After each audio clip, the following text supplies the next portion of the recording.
প্রিয় দর্শক, আপনারা দেখতে পাচ্ছেন যে এখানে দেবর ভাবি আছে।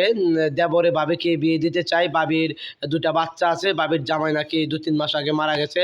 তো আপনারা যদি কেউ হৃদয়বান ব্যক্তি যদি থেকে থাকেন, এই ভাবিকে বিয়ে করে আপন করে নেবেন এবং তার সাথে আপনারা অফার পাচ্ছেন 1 কোটি টাকার একটি গাড়ি এবং বাড়ি। যদি কেউ রাজি থাকেন তো অবশ্যই বিয়ে করতে চান। আচ্ছা ভাই, আরেকটা কথা, যদি কেউ মনে করেন যে গাড়ি বাড়ির লোভে যদি বিয়ে করে যদি কিছুদিন পরে ফালায়া রেখে চলে যায়, তো এইটার বিষয়ে আপনি কি বলতে চান, একটু আমাদেরকে বলেন।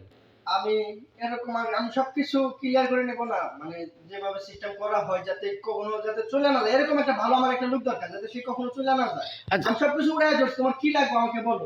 আচ্ছা তো আচ্ছা আচ্ছা ভাবিটারে আচ্ছা, ওই ছেলে যদি আসে আপনার আপনার ভাবির বিয়ে করতে, যদি গার্জেন না নিয়ে আসে, একা আসে, তাহলে কি আপনি বিয়ে দিবেন?